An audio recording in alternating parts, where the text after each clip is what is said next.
Madame, Monsieur, bonsoir et bienvenue. Dans l'actualité de ce samedi, la galère des chauffeurs de véhicules de transport en commun. Il leur est difficile de réaliser la recette journalière depuis le début de la saison des pluies. Vous verrez le sentiment qui les anime. Et comme tous les samedis, nous vous ferons découvrir des potentialités touristiques de la Côte d'Ivoire. Ce soir, nous verrons les collines jumelles de Boundiali en passant par la case sacrée de Kolia pour finir la soirée en prière dans la mosquée de type soudanais de Kouto. Voici le programme, vous êtes les bienvenus sur RTU2. Commençons ce journal par le premier titre. La saison des pluies met à mal le bon fonctionnement de plusieurs secteurs d'activité. Celui du transport n'échappe pas aux conséquences des pluies diluviennes. Entre les routes dégradées et les clients qui se font de plus en plus rares, les machinistes peinent à réaliser la recette journalière. Dans les gares routières, c'est le désarroi total, comme nous le montrent Clarisse Kanyala et Joël Gosset. Il pleut là, ça ne nous arrange pas. Ça n'arrange pas nous les chauffeurs, ça n'arrange pas le camion. L'état de la route, ça gâte la voiture, complètement même, ça détruit la voiture. Exercer le métier de transporteur en cette saison des pluies n'est pas un luxe. Ces voitures ont du mal à se frayer un chemin dans cette boue imposante. C'est le quotidien de ces chauffeurs en cette saison des pluies. Ça gâte notre voiture, on ne peut pas travailler. Notre moteur, quand on rentre dans l'eau là, souvent ça nous fatigue. Beaucoup de fois, nous on vient ici, nos parasols ça casse. Les clients même, souvent ils descendent. Ça c'est très mauvais pour nous. Le calvaire des chauffeurs n'est pas seulement lié à l'état dégradé des routes. Dans les gares, trouver des clients en cette saison des pluies est devenu pour eux un véritable défi. Cela fait environ 3 heures qu'Ali attend des clients pour charger son véhicule de 18 places. S'il pleut, il n'y aura pas de policier parce que s'il pleut, mais le policier ne peut pas arrêter en bas de pluie. Tu vois, et laisse, bon, les gens qui viennent comme ça, ceux qui viennent comme ça, ils peuvent aller dans la route, forcer le remboutillage.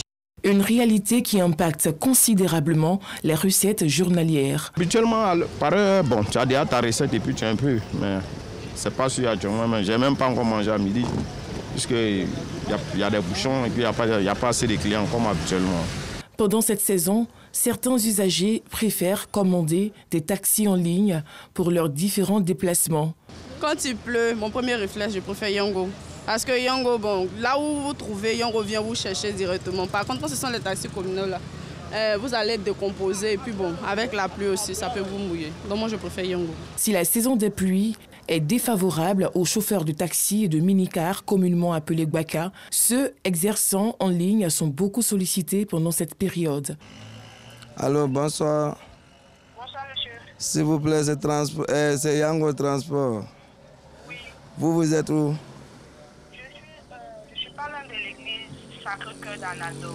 Il n'y a pas de problème. Donc, si j'ai bien compris, dans 2 ou 5 minutes, j'irai là-bas. En tout cas, quand il pleut, les clients nous embrouillent même. À tout moment, je viens de faire descendre un client. Je n'ai même pas encore fini avec lui. On m'a envoyé une demande encore. Donc, quand c'est comme ça, même pour me reposer, même, il s'agit de me mettre en ligne. En attendant la fin de cette saison pluvieuse, ces transporteurs sont obligés de s'adapter aux réalités du terrain. Tous les ans, la célébration des fêtes musulmanes rime avec le traditionnel Sambé-Sambé, une occasion pour les enfants vêtus de leur plus beau boubou de parcourir les domiciles des membres de leur famille élargie ou de simples connaissances pour présenter des vœux et aussi se faire de l'argent. Mais ces dernières années, le Sambé-Sambé a pris une autre tournure. On rencontre à tous les coins de rue des enfants qui accostent des inconnus et leur demandent de l'argent. Qu'est-ce que vous pensez justement de cette situation? Yacouba Koulibaly vous a tendu son microphone. Le reportage. Port-Boué 2, commune de Yopougon. En attendant l'heure du Sambé-Sambé, ces enfants attendent impatiemment le déjeuner de la Tabaski. Une fois la dégustation terminée, Mariam Koné, leur mère et tante, reçoit les remerciements. Les moins de 5 ans, eux, réclament leur argent à défaut de suivre les aînés.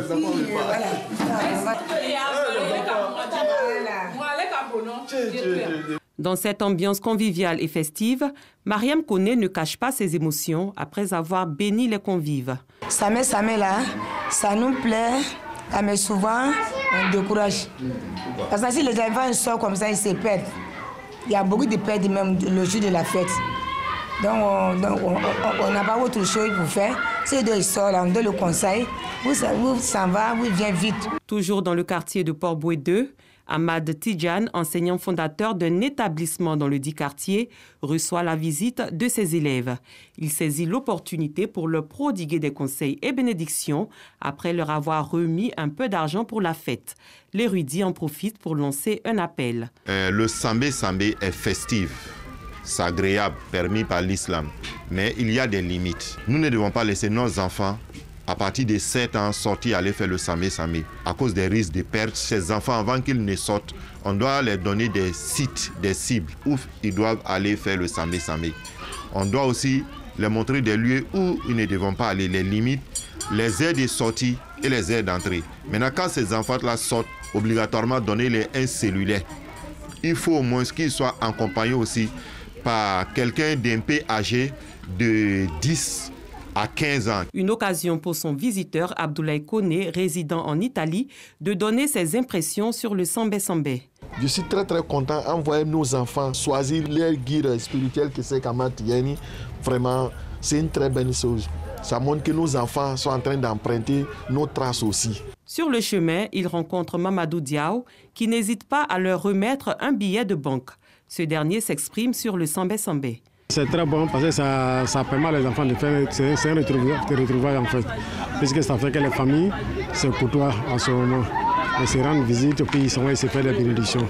Mais en même temps qu'on laisse les enfants sortir, on doit prendre des précautions aussi. Les enfants, quant à eux, ne cachent pas leur joie de s'adonner à cette pratique. On est venu prendre Sambé Sambé, sinon maître. Il a fait les bénédictions. Il nous a donné conseil. Quand on fait Sambé Sambé, c'est bon parce qu'on gagne de l'argent. Quand on fait le Sambé Sambé, on peut gagner de l'argent pour aller payer notre chose. On est content parce qu'il a fait beaucoup de bénédictions pour nous. Et il nous a donné beaucoup de conseils. On a gagné beaucoup d'argent aussi.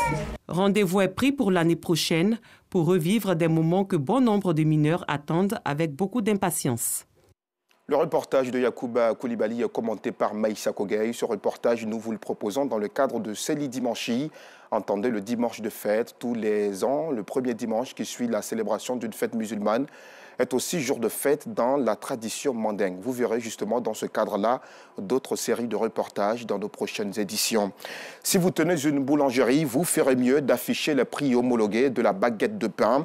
La phase répressive débute ce lundi partout en Côte d'Ivoire avec une tolérance zéro à l'encontre des réfractaires à cette décision. Le Conseil national de lutte contre la vie chère se veut clair.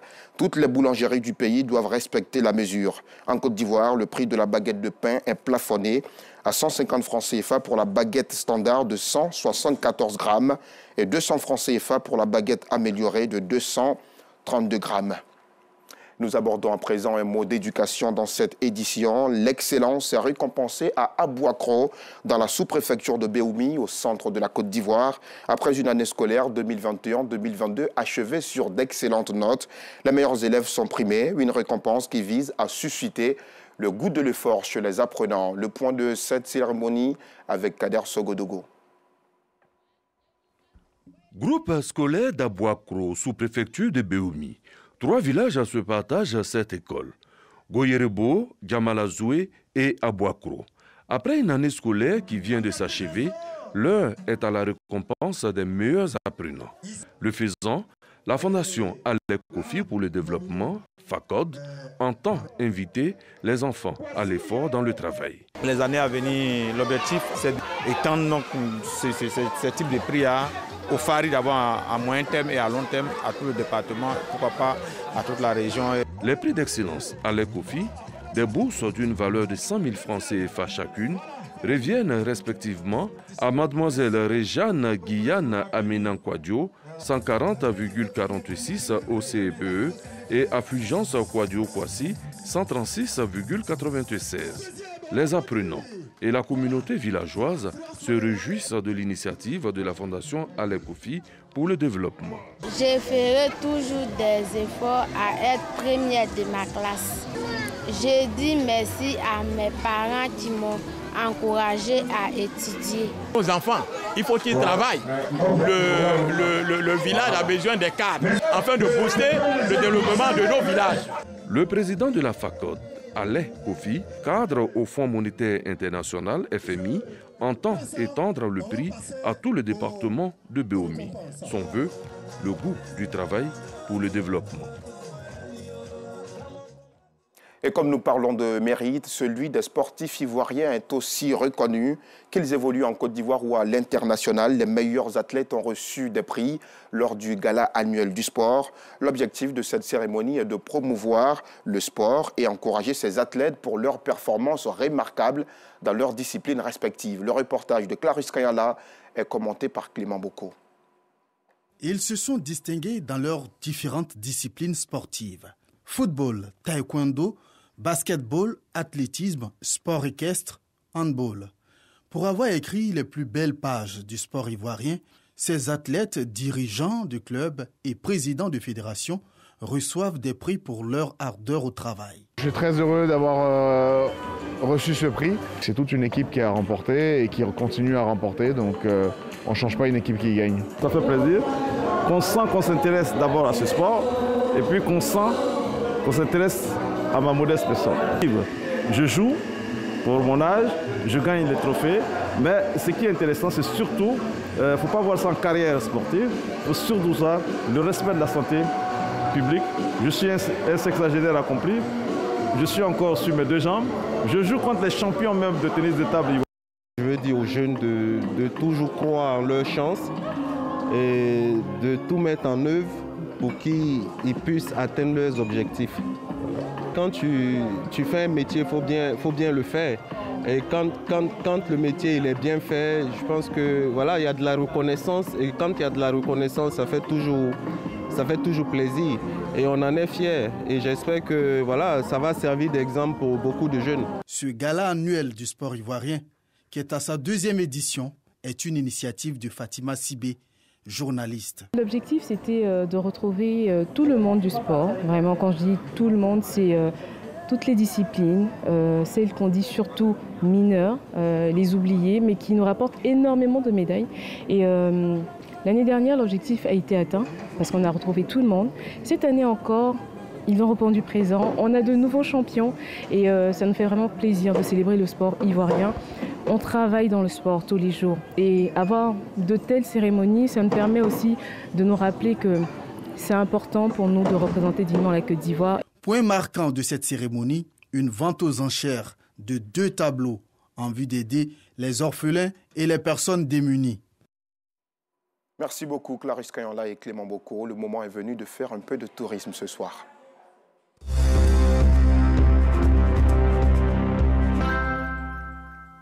Il est impossible de voyager dans la Bagoué, principalement à Boundiali, Kolia et Kouto, sans être impressionné par la beauté des potentialités touristiques de cette région du nord du pays.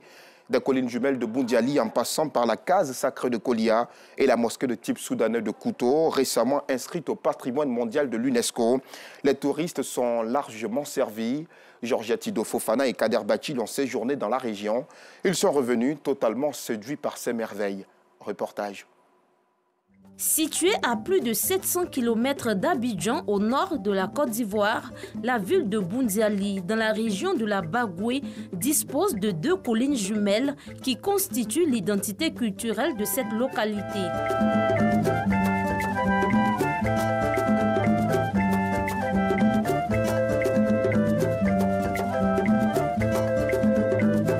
Ces collines constituent un atout majeur pour la région selon la direction départementale du tourisme. D'abord, elle nous permet de voir la ville de Boundiali quand on est au sommet et ça permet aussi aux visiteurs de Boundiali d'avoir un accès des alentours de la ville. Donc du coup, à chaque fois qu'ils sont à Boundiali, ils ont cette envie-là même d'escalader cette colline. Pendant notre randonnée en cette saison des pluies, nous apercevons sur les dites montagnes des pierres, toutes remplies d'histoire. Sur cette colline, on voit déjà des petites pierres qui supportent des grandes pierres, également des pierres même qui sont juste posées sans appui, sans un soutien, mais qui tiennent. Et sur cette colline, il y a vraiment de belles choses à voir. Et sur cette colline, il y a un chef-d'œuvre qui émane du pouvoir divin. La Bagoué, dans son ensemble, regorge de nombreux sites touristiques encore méconnus.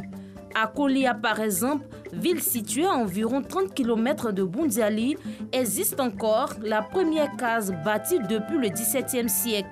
À l'intérieur de cette case qui fait la fierté de la ville, un feu qui ne s'éteint jamais. Ce, depuis des décennies. Pour y accéder, il faut être un initié. Vous voyez le feu, toute l'année le feu est dedans. Mais l'intérieur est interdit aux étrangers, sauf les initiés qui ont accès à l'intérieur. Que les gens viennent, quand ils ont des problèmes, venir voir la famille pour leurs problèmes, que ce soit au niveau du travail, au niveau des femmes, les problèmes qu'ils ont, ils viennent pour demander. Avec cette pluie qui s'est abattue sur la ville pendant 2 jours, difficile d'apercevoir la fumée dégagée par cette case sacrée.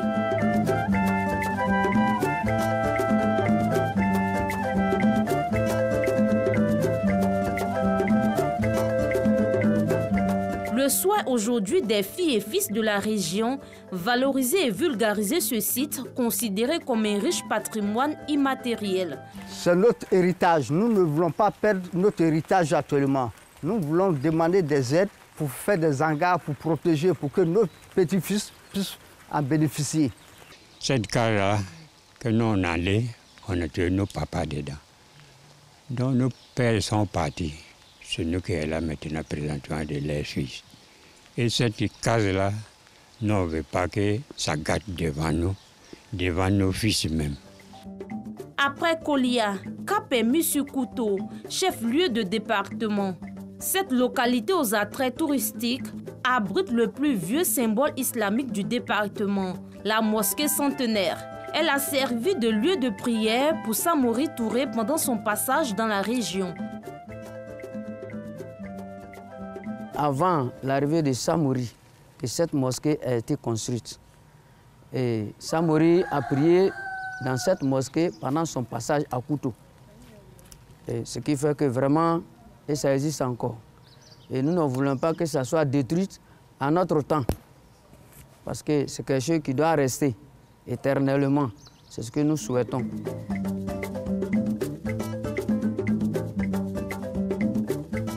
Une mosquée dont les murs faits de terre battue sont maintenus par des bois exceptionnels dont les extrémités hérissent la façade. Cette mosquée aussi a été construite par de l'argile terminale. Les sons de maïs, les sons du riz, nous prenons ça, nous mélangeons dans le banco. Le banco avec fonio. Dans le banco des termitières, nous mélangeons ça au moins une semaine. On est en train de damer. On met de l'eau dedans, on mélange. Et quand le travail commence, c'est toute la population de Kouto. Les fidèles musulmans y trouvent encore du plaisir à accomplir les prières quotidiennes. La manière que nos vieux ils ont fondé cette mosquée, ils ont parlé avec Dieu. En ce moment, bon, les gens ils parlaient avec Dieu et Dieu les attendait. Et d'autres viennent avec leurs soucis, ils viennent faire au moins 3 ou 1 semaine dedans. Donc, en expliquant à Dieu ce qu'ils ont sur leur cœur, ce qui les fatigue, ce qu'ils veulent à Dieu, ils demandent ça à Dieu. Ils restent dedans, ils font leur prière. Et quand ils s'en vont, après d'autres viennent, ils remercient le vieux parce que leur prière exauce. Pour la direction départementale du tourisme, tous les sites de la Bagoué sont en cours d'évaluation en vue de les inscrire au patrimoine mondial de l'UNESCO. Avec la stratégie Sublime Côte d'Ivoire lancée par M. le ministre Siandou Fofana, stratégie qui permet aujourd'hui de développer le tourisme dans toutes les régions et dans tous les secteurs d'activité. Aujourd'hui, grâce au tourisme, ce développement-là se fait de concert avec les autres secteurs d'activité. Parce qu'on ne peut pas parler de tourisme sans parler d'agriculture, on peut parler de tourisme sans parler de santé, on peut parler de tourisme sans parler de religion. Pour dire qu'avec la stratégie de Côte d'Ivoire, cette stratégie est la bienvenue et elle concourt au développement du tourisme sur toute l'étendue de la Côte d'Ivoire. Des collines jumelles en passant par la première case de Kolia et la mosquée de type soudanais de Kouto, la région de la Bagoué propose à ses visiteurs une découverte inédite. Pour l'heure, ces sites demeurent des lieux de divertissement pour les tout-petits. De très belles images. Comment ne pas aimer la Côte d'Ivoire profonde avec ces images? N'hésitez surtout pas à y faire un tour. Merci aux populations de Boundiali, de Kouto et de Kolia de nous avoir suivis ce soir. Merci à vous tous. À très vite pour un autre journal.